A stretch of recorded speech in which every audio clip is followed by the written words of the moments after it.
Hi, my name is Chandra, and now I'm going to explain the concept of Spring dependency injection and Spring IOC dependency injection.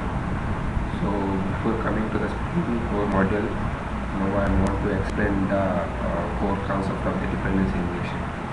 Actually, before coming to the Spring, also we can show the dependency injection using our core logic. So, but why we came for Spring? So before going to discuss about the Spring IOC dependency injection, now I am going to explain the how to make the dependency between two different classes using core concept. Normally, the dependency is nothing but we if one class features you want to get the other class. So normally using for that for making the dependency injection, so we are following some design pattern principles. Normally, for all the design pattern principles, the group the major design pattern is the GOF design pattern. All the design patterns are coming from the GOF design pattern only. But for making the dependency, we are following two different two design pattern principles. One is strategy design pattern, another one is the factory design pattern. So before going to cover about this Spring model core model, I will explain the concept of the strategy design pattern and the factory design pattern. Mainly Spring can making the dependency using these two design patterns only. So normally for making the dependency in normal core, how we are getting the for suppose if you consider the class A and class B, if class A wants to get the features from the class B, so normally how it is getting the features from class B through inheritance. So for that strategy and pattern has provided these principles for making the dependency and other additional advantages, like normally for getting the class B features by using extends class A extends class B. So using that inheritance concept also we are getting the class B features in the class A. Actually in class A we have M1 implementation, whereas class B we have M2 and M3 implementations. If A wants to get the class B M2 and M3 implementations, class A extends class B, and a class A will get the features from the M2 implementation and M3 implementation from the class B. For suppose if we want to guess I have other class called class C. For example, I have other class, and class C is also having some M2 implementation, class C own implementation. That time if you want to get the M2 class C M2 features and class B M2 features, that time how it will get, either extending the features either through inheritance concept, class A extends B and class C extends class C. Or suppose if you want to get the 100 class features, so it is difficult to extend all the class features by using extends keywords. So that's why strategy and pattern has provided the principle called the favor composition over inheritance. So in this concept, rather than extending the class B and class C features, simply it is creating the instance of class B.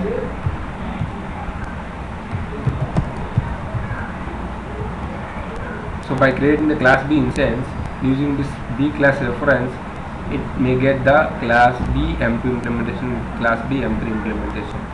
For suppose if you want to get the class C features, by creating the class C instance and using the class C reference, it will get the M2 implementation. That is the first principle provided by the strategy and pattern. Here rather than over inheritance, so composition is the best preferable way for getting the dependency class features into the dependent class. So here one problem is there, like for getting the all class features, it is creating the multiple instances into our main class. So rather than creating the multiple instances, what it does, and also here the problem with this dependency is like class A is directly interacting to the class B, and class C is directly interacting with the class C. That means here tightly coupling is happening between class A and class B and class A and class C. So to avoid this tightly coupling, Strategian pattern has provided the second principle called always design an interface and never code to the implementations. So rather than interacting directly from class A to class B, so it is taking the help of one mediator called the interface. That's why interfaces are came to the picture. In real time, for making the loosely coupling, in all the scenarios, we are preferring the interfaces. I have interface called the IB, and if you want to get the class B features, that time whatever the methods are there, so it is just declaring here. And if you want to get the class B and class C features, simply in class A, it is just creating an reference of an interface,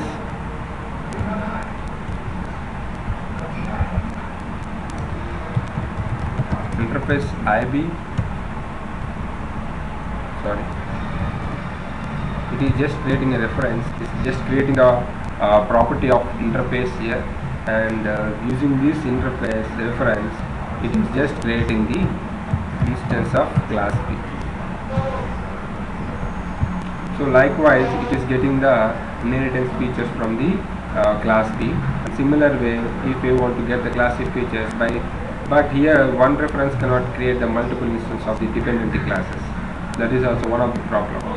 So but here whatever the methods we are declaring to the interface, we should not change. That means, suppose if I change the method name here, completely we will lose the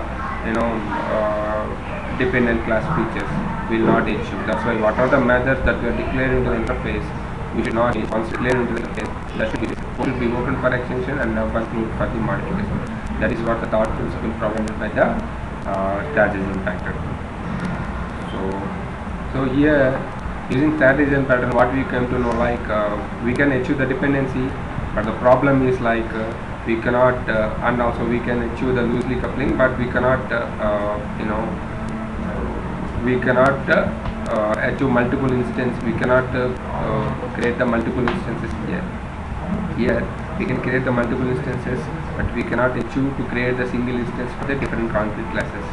That is one of the drawback of the strategic design pattern.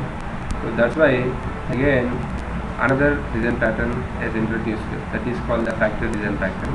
Factory design pattern is normally strategy, it is providing loosely coupling between the classes, but it didn't handle the multiple instance creations in the dependency classes. That is the drawback of this strategy design pattern. To achieve this, factory design pattern has provided, like let me take a real-time example. Like if you want to buy a car, so normally what you will do, you will go to a showroom. In showroom, lot of other cars are there, all type of model cars are being available into the car showroom. And if you want to get a Maruti car, you can prefer using the showroom. So similar way, whatever the concrete classes that features are there, all the concrete class features instances are creating into a factory. All the concrete class features are being placed into a factory, and we can create a static type. You can declare that type as static, so that if you want to create a multiple instances using this factory method, inside the factory method, it will create a single instance into a memory. That is the main advantage of the single factory design pattern, and also it is making the features as singleton. I will explain the singleton design pattern also. It is similar to the factory design pattern. Factory design pattern also nothing but a singleton design pattern. And if you look at this example, I have a message producer class, and I have HTML producer having this implementation format method having HTML own implementation, and PDF producer having PDF implementation. And if message producer want to get the features from HTML or PDF, so rather than creating the instances or extending the features, it is just creating a reference of interface, and using this reference, it is calling the appropriate method. In strategy pattern we already observed. Here if you want to get the features of the HTML PDF, we already create the multiple instances inside factory class. Rather than creating creating multiple instances, it is just creating a single instance with a single reference of the interface. So that using this factory, by calling this factory method and factory method, so if you want to get the HTML feature just by passing one string input message, it is just creating an instance and it will get the features based on an input. It will create the appropriate instance and memory, and it will get the features. So same features I have explained where example. For suppose I have a message producer and it has this simple implementation, and I have a PDF message producer and implementation. And if I want the features of the HTML message producer, for that what are the methods are there in HTML and PDF. The common method I have declared in the NS, and in message writer class just creating a I just created a reference of that interface, and using that reference in the factory class I have declared the method as static, and using this reference it is creating the appropriate input. And in the message writer class, so based on this factory, by passing input, it is calling the appropriate method, and whatever the message that is been there in the HTML or something, this is what the message it will display the content whatever we are passing here as a message here. So if you want to run this method,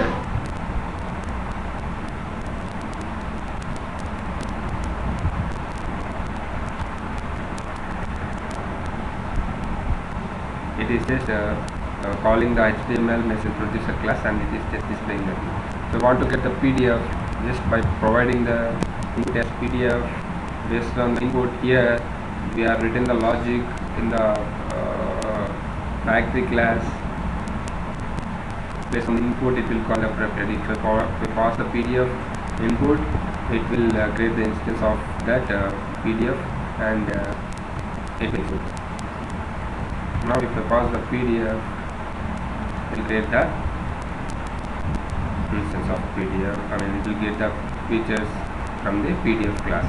So this way we are achieving the dependency injection, as well as we are making the loosely coupling, and as well as we are creating the single instances and everything. So using these two design patterns, we are achieving the dependency injection.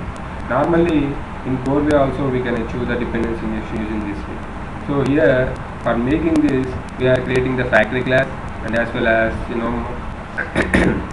and we are writing some logic over there to get the dependency features.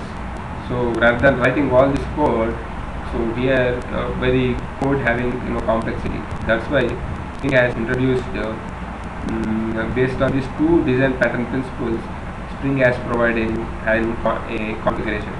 So everything should be configuration only in the Spring point of view.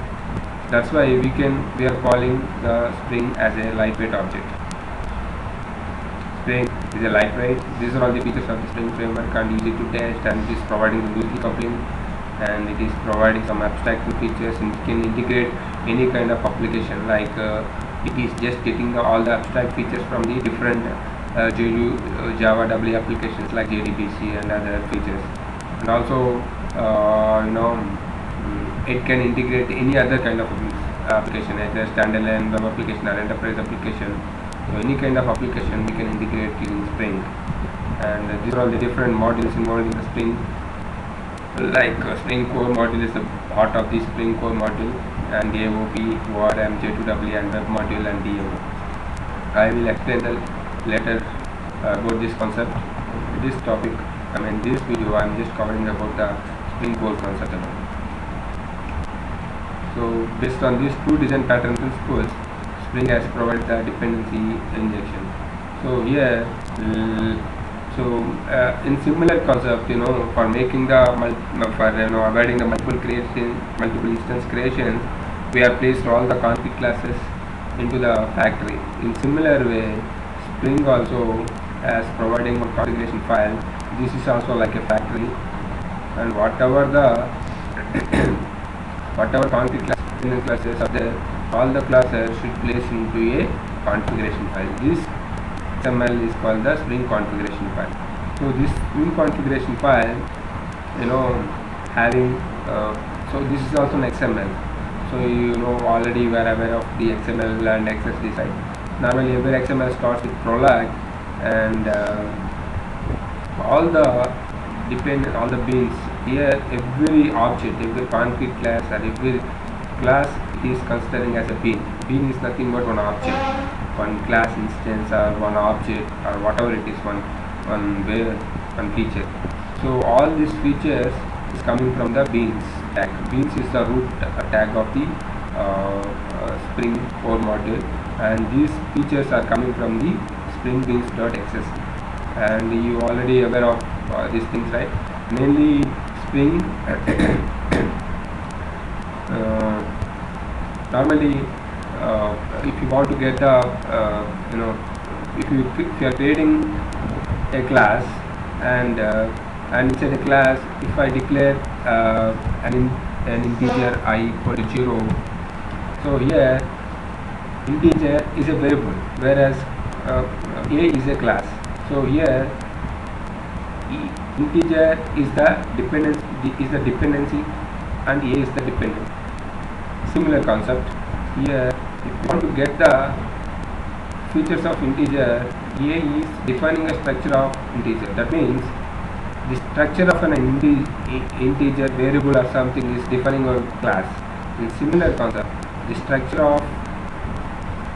of this Spring configuration XML is being defining by a XSD. In our Spring module, the structure of an XML is being defining by a XSD.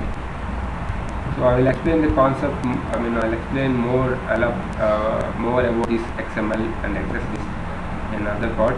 But the structure of this bean configuration and everything is coming from the Spring beans.xsd. And inside this bean tag, it has provided the different tags like bean, alias, description, input. Different features are provided. Here all the concrete class features is been considering as a beans, so that's why we are declaring that class as a bean, and by providing the that fully qualified class information, and this is the ID for that class reference. And similar way, normally when we are creating an instance, we are taking the reference, right? Here ID also like a reference of this class. We want to get this HTML message producer features. Using this reference, we are getting this class features. So similar way, I have a HTML message producer bin and PDF message producer bin and a message and in the message writer bin I have added an interface reference. And normally this dependency injection we can achieve in two ways, either setter injection or a constructor injection. Setter injection is nothing but if I declared a variable in the message writer class, and after that if I declare a variable, and by creating the setter method, I will get the features using that setter method, and this feature is just referring into another class. Similar way, if you want to create an instance of class B or something, class C, using the interface, we are creating an instance. But in Spring, using this reference variable, it is calling the dependent features using Spring. That means here indirectly, reversely, we are passing the dependent class features into the dependency class features into the dependent class. Here message writer is the dependent class and HTML message producer is the dependency class. So if you want to get the dependency class features into the dependent class, that time by passing the reference of this HTML message producer, indirectly we are passing the dependency class features into the dependent class. That means reversely we are passing the dependency class features into the dependent. This operation we are calling it as a inversion of controller. So this is no concept of inversion of controller. Rather than getting the dependency class features directly, we are ourselves itself inversely pushing the object or bring the object from the dependency class feature into the dependent class. This concept we are calling as a inversion of controller. So if I if I declare a setter method inside my property, my message producer class, I will create a property. Create a property element into my message producer class. For suppose in my message producer, if I declare this property as a constructor, if I declare this property as a constructor here,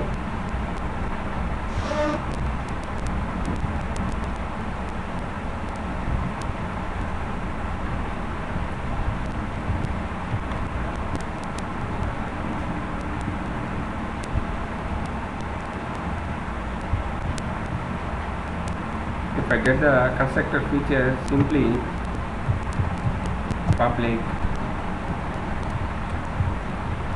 void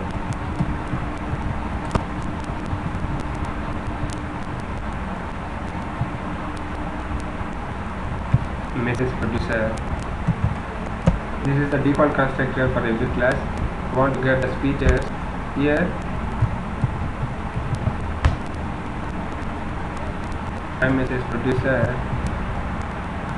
and here just declaring this dot IAMPR equal to ampere. So using this constructor, we are getting the features.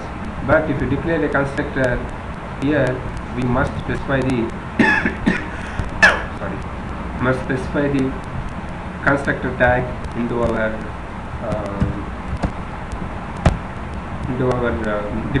dependent class, whereas property tag is optional for the setter injection. Whereas for the constructor injection, this is the mandatory field for this mandatory root tag element for this dependency class. So let me observe. Normally for getting the factory class, normally for getting the features from the dependency classes into the dependent class, in normal code way, by calling the factory class, we are getting the dependency features. In similar way, but here in Spring Core, we are all the concrete class implementations we are declaring into a configuration file. So if we want to get the features in the Spring configuration file, we are creating the factory instance of the Spring configuration file. Normally in Spring Core module, we have a interface. So normally for initializing this Spring Core container, we are having the Spring Bean Factory and application context. Either of these two, we are creating an instance of our configuration file, either Bean Factory or application context. Bean Factory is also like a factory, which is an interface, whereas an application context is a class. So Bean Factory having XML Bean Factory a class. So using this Bean Factory, by creating the XML Bean Factory instance, and if your XML is located in your class path, using class path resource, we are creating instance. Whereas other resource also there, class path resource, URL resource, or file system resource. If your XML is located somewhere in the file system, using file system resource, we are creating the instance of our Spring configuration file, and using this factory, we want to get the one feature by calling this ID. This is the reference of that bean.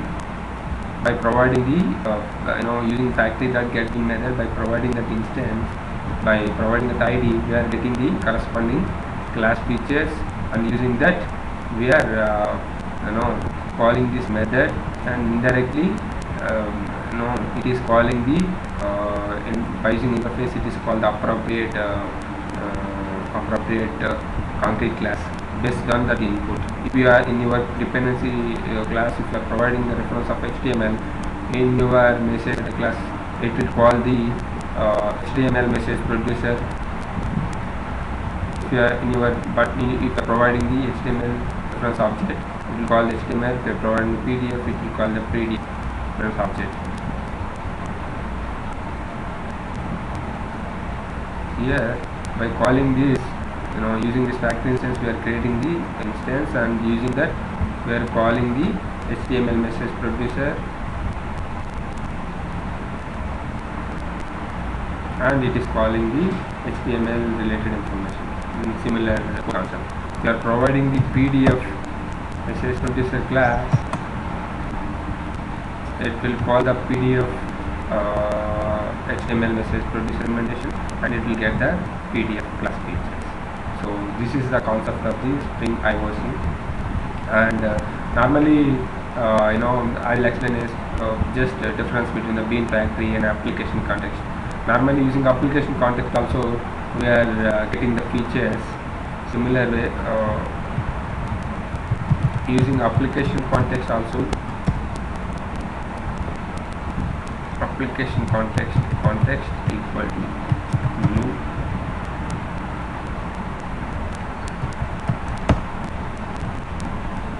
new class path resource,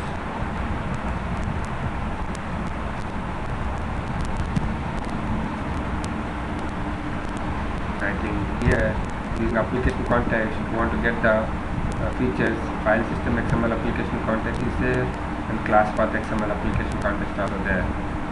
Whereas in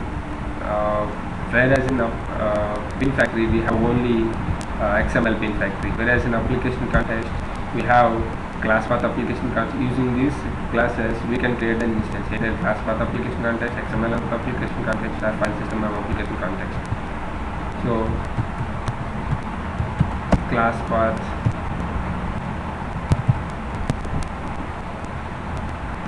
using class path XML application context, we can call the features like this, class path application context, by passing the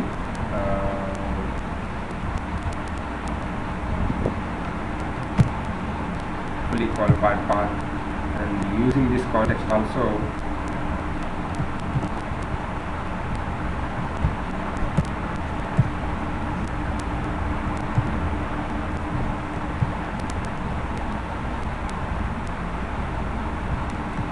comment this, and I will run this application using application context. We are getting similar, either bin factory or application context.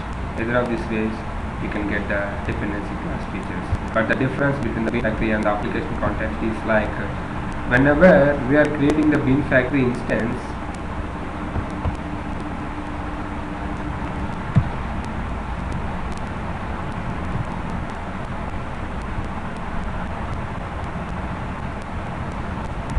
whenever we are creating the bin factory instance into our container, indirectly this bin XML is considering as a map. Each bin is been acting like as a map into the core container. That means whenever we are creating instance, or whenever we are getting the bin class features factory.getBin of message producer, inside a core container it is creating a inside a core container it is just creating a map. It is just creating a map object, like it is like a key and value pair structure.